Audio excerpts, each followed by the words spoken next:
ആകാശവാണി.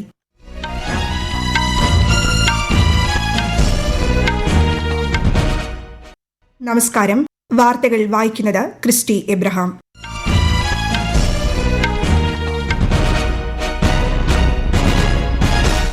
പ്രധാന വാർത്തകൾ. ഇന്ത്യയുടെ ഏറ്റവും വലിയ ശക്തി യുവജനങ്ങളാണെന്നും രാജ്യത്തിന്റെ വളർച്ചയെ നിർണ്ണയിക്കുന്നത് യുവാക്കളുടെ ശക്തിയും ഊർജ്ജവുമാണെന്നും ഉപരാഷ്ട്രപതി CP രാധാകൃഷ്ണൻ. ആദായ നികുതി നിയമം 2026 വിജ്ഞാപനം പുറത്തിറക്കി കേന്ദ്ര സർക്കാർ. നിയമം അടുത്ത മാസം 1 മുതൽ പ്രാബല്യത്തിൽ. പശ്ചിമേഷ്യയിൽ യുദ്ധം പുതിയ തലങ്ങളിലേക്ക്. ലെബനനിലും ഇസ്രയേലിലും കനത്ത പ്രത്യാക്രമണം. ഗൾഫ് മേഖലയിൽ ജാഗ്രത. തപാൽ സഹകരണം സംബന്ധിച്ച ധാരണാപത്രത്തിൽ ഇന്ത്യയും ഭൂട്ടാനും ഒപ്പുവെച്ചു. കേരളത്തിൽ നിയമസഭാ തെരഞ്ഞെടുപ്പിലേക്കുള്ള നാമനിർദ്ദേശ പത്രികാ സമർപ്പണം പുരോഗമിക്കുന്നു. പത്രികാ സമർപ്പണത്തിനുള്ള അവസാന ദിവസം മറ്റന്നാൾ. ISL ഫുട്ബോളിൽ ഇന്ന് കേരള ബ്ലാസ്റ്റേഴ്സ് പഞ്ചാബ് FCയെ നേരിടും. വാർത്തകൾ വിശദമായി. രാജ്യത്തിന്റെ വളർച്ചയെ നിർണ്ണയിക്കുന്നത് യുവാക്കളുടെ ശക്തിയും ഊർജ്ജവുമാണെന്ന് ഉപരാഷ്ട്രപതി CP രാധാകൃഷ്ണൻ. ഇന്ന് ഇന്ത്യയുടെ ഏറ്റവും വലിയ ശക്തി യുവജനങ്ങളാണെന്നും ഉപരാഷ്ട്രപതി പറഞ്ഞു. മഹാരാഷ്ട്രയിലെ നാഗ്പൂരിൽ 29ാമത് ഇന്ത്യൻ യൂത്ത് പാർലമെന്റ് ദേശീയ സമ്മേളനം ഉദ്ഘാടനം ചെയ്യുകയായിരുന്നു അദ്ദേഹം. The country's ability to earn the potentiality for growth is determined by the size and the strength of its young population. And the greatest strength of Bharat today that we got the most youngest population. I appreciate the Indian Youth Parliament National Trust for this relentless service for more than 2 decades. മുംബൈയിൽ Ratan Tata Maharashtra state skill സർവകലാശാലയിലെ ബിരുദദാന ചടങ്ങിലും 64ാമത് ജൈന ദീക്ഷാ ചടങ്ങിലും Shri CP Radhakrishnan പങ്കെടുക്കും. 2 ദിവസത്തെ മഹാരാഷ്ട്ര സന്ദർശനത്തിനായി ഇന്ന് രാവിലെ നാഗ്പൂരിലെത്തിയ ഉപരാഷ്ട്രപതിക്ക് ഗവർണർ ജിഷ്ണുദേവ് വർമ്മയുടെ നേതൃത്വത്തിൽ ഊഷ്മള സ്വീകരണമാണ് നൽകിയത്. ആദായ നികുതി നിയമം 2026 വിജ്ഞാപനം പുറത്തിറക്കി കേന്ദ്ര സർക്കാർ. നികുതി നടപടിക്രമങ്ങൾ ലളിതമാക്കുന്നത് ലക്ഷ്യമിട്ടുള്ള നിയമങ്ങൾ അടുത്ത മാസം 1 മുതൽ പ്രാബല്യത്തിൽ വരും. നികുതി സംവിധാനത്തിലുടനീളം സുതാര്യത, ഡിജിറ്റൈസേഷൻ, ഡേറ്റ റിപ്പോർട്ടിംഗ് സംവിധാനങ്ങൾ എന്നിവ ശക്തിപ്പെടുത്താനും ചട്ടക്കൂട് ശ്രദ്ധ കേന്ദ്രീകരിക്കുന്നു. കൂടാതെ പുതിയ നിയമം അനുസരിച്ച് കമ്പനികൾ ഇന്ത്യക്കുള്ളിൽ മാത്രം ഓഹരി രേഖകൾ സൂക്ഷിക്കുകയും പൊതുയോഗങ്ങൾ നടത്തുകയും ലാഭവിഹിതം വിതരണം ചെയ്യുകയും വേണം.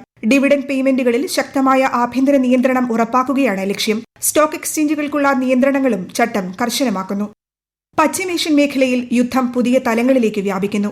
ഹിസ്ബുള്ളയെ ലക്ഷ്യമിട്ട് ഇസ്രയേൽ ലെബനിൽ വ്യോമാക്രമണം ശക്തമാക്കിയപ്പോൾ ഇറാന്റെ ഭാഗത്തു നിന്നുണ്ടായ പുതിയ നീക്കങ്ങൾ ആഗോളതലത്തിൽ ആശങ്ക വർദ്ധിപ്പിക്കുകയാണ്.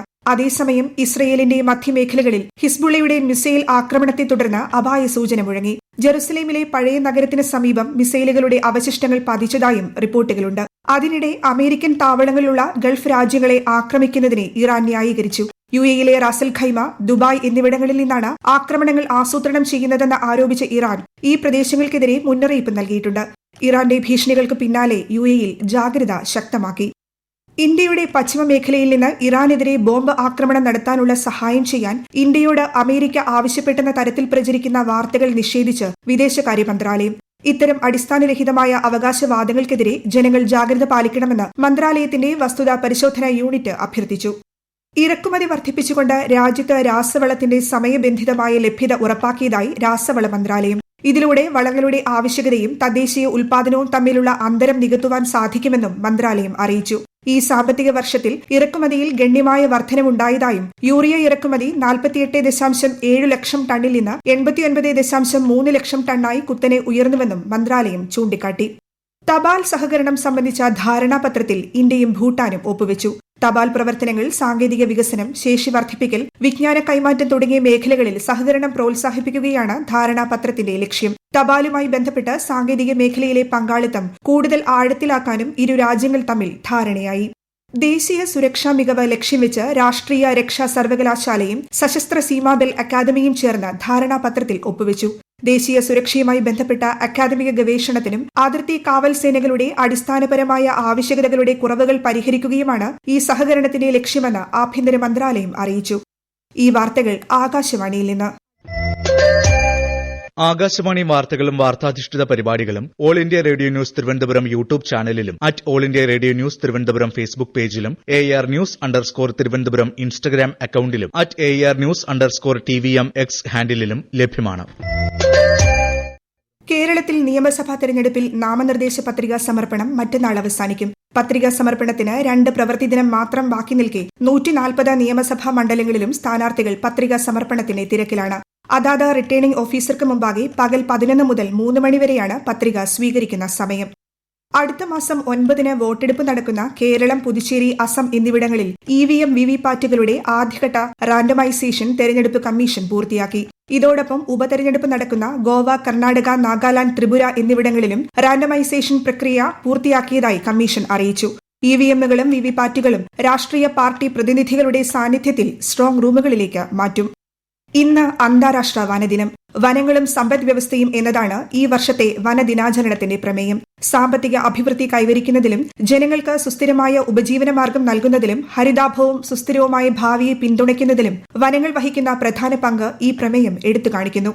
രാജ്യത്തുടനീളം അധിനിവേശ സസ്യങ്ങളും ജീവികളും ഉയർത്തുന്ന വർദ്ധിച്ചുവരുന്ന പാരിസ്ഥിതിക, സാമൂഹിക, സാമ്പത്തിക ഭീഷണികൾ നേരിടുന്നതിനായി ദേശീയ ജൈവ വൈവിധ്യ അതോറിറ്റി വിദഗ്ധ സമിതി രൂപീകരിച്ചു. പ്രാദേശിക ജൈവ വൈവിധ്യം, പ്രധാന ആവാസ വ്യവസ്ഥകൾ, കൃഷി, ഭക്ഷ്യസുരക്ഷ, മനുഷ്യരുടെയും വന്യജീവികളുടെയും ആരോഗ്യം എന്നിവയ്ക്ക് അധിനിവേശ വർഗ്ഗങ്ങൾ ഗുരുതരമായ ഭീഷണിയാണെന്ന് ദേശീയ ഹരിത ട്രിബ്യൂണൽ വ്യക്തമാക്കി. ഒരു റിപ്പോർട്ട്. ഓരോ സംസ്ഥാനങ്ങളിൽ നിന്നുമുള്ള വിവരങ്ങളുടെ അടിസ്ഥാനത്തിൽ അധിനിവേശ വർഗ്ഗങ്ങളുടെ ഏകീകൃത ദേശീയ പട്ടിക തയ്യാറാക്കാൻ സമിതിയെ ചുമതലപ്പെടുത്തിയതായി പരിസ്ഥിതി, വനം, കാലാവസ്ഥാ വ്യതിയാന മന്ത്രാലയം അറിയിച്ചു. ഉയർന്ന അപകട സാധ്യതയുള്ള വർഗ്ഗങ്ങളെ തിരിച്ചറിയുകയും മുൻഗണനാക്രമം നിശ്ചയിക്കുകയും ചെയ്യുക, ശാസ്ത്രീയമായ മാനേജ്മെന്റ് തന്ത്രങ്ങൾ ശുപാർശ ചെയ്യുക, ആവാസ വ്യവസ്ഥയുടെ പുനഃസ്ഥാപനത്തിനുള്ള നടപടികൾ നിർദ്ദേശിക്കുക, ഇവയുടെ നിയന്ത്രണത്തിനും ഉന്മൂലനത്തിനുമായി ദേശീയ തലത്തിലുള്ള മാർഗനിർദ്ദേശങ്ങൾ തയ്യാറാക്കുക എന്നിവയാണ് സമിതിയുടെ പ്രധാന ചുമതലകൾ. കൂടാതെ മികച്ച മാതൃകകൾ രേഖപ്പെടുത്തുകയും പ്രചരിപ്പിക്കുകയും ചെയ്യുക, ദീർഘകാലാടിസ്ഥാനത്തിലുള്ള നയരൂപീകരണത്തിനായി ഗവേഷണ പരിപാടികൾ നിർദ്ദേശിക്കുക എന്നിവയും സമിതിയുടെ ലക്ഷ്യങ്ങളാണ്. 2 വർഷമാണ് സമിതിയുടെ കാലാവധി. News desk, Akashvani. ISL ഫുട്ബോളിൽ ഇന്ന് കേരള ബ്ലാസ്റ്റേഴ്സ് പഞ്ചാബ് FCയെ നേരിടും. കൊച്ചി ജവഹർലാൽ നെഹ്റു സ്റ്റേഡിയത്തിൽ രാത്രി 7:30 കളി ആരംഭിക്കും. തുടർച്ചയായ 4 തോൽവികൾക്ക് ശേഷം കഴിഞ്ഞ മത്സരത്തിൽ ഈസ്റ്റ് ബംഗാളിനെതിരെ കേരള ബ്ലാസ്റ്റേഴ്സ് സമനില നേടിയിരുന്നു. ഇന്ത്യൻ ഓപ്പൺ സ്ക്വാഷ് മത്സരത്തിൽ ഇന്ത്യയുടെ അനാഹത് സിംഗ്, തൻവി ഖന്ന, അഭയ് സിംഗ്, വീർ ചോട്രാണി എന്നിവർ സെമി ഫൈനലിൽ പ്രവേശിച്ചു. ഇന്ന് നടക്കുന്ന സെമി ഫൈനലിൽ അനാഹത്തും തൻവിയും തമ്മിലുള്ള പോരാട്ടം നടക്കും.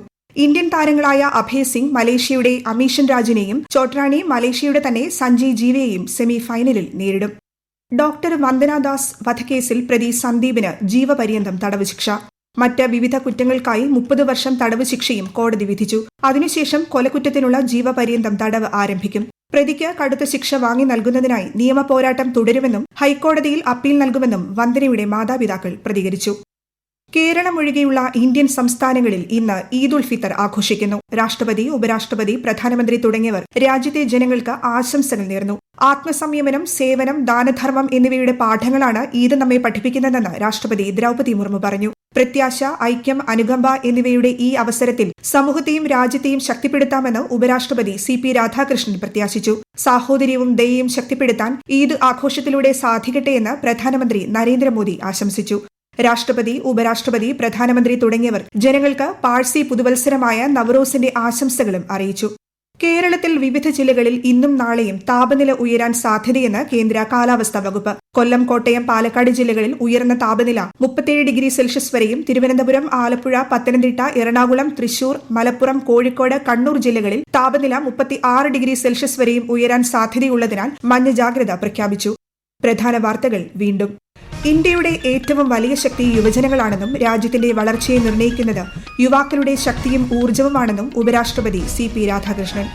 ആദായ നികുതി നിയമം 2026 വിജ്ഞാപനം പുറത്തിറക്കി കേന്ദ്ര സർക്കാർ. നിയമം അടുത്ത മാസം 1 മുതൽ പ്രാബല്യത്തിൽ. പശ്ചിമേഷ്യയിൽ യുദ്ധം പുതിയ തലങ്ങളിലേക്ക്. ലബനനിലും ഇസ്രയേലിനും കനത്ത പ്രത്യാക്രമണം. ഗൾഫ് മേഖലയിൽ ജാഗ്രത. തപാൽ സഹകരണം സംബന്ധിച്ച ധാരണാപത്രത്തിൽ ഇന്ത്യയും ഭൂട്ടാനും ഒപ്പുവെച്ചു. കേരളത്തിൽ നിയമസഭാ തെരഞ്ഞെടുപ്പിലേക്കുള്ള നാമനിർദ്ദേശ പത്രികാ സമർപ്പണം പുരോഗമിക്കുന്നു. പത്രികാ സമർപ്പണത്തിനുള്ള അവസാന ദിവസം മറ്റന്നാൾ.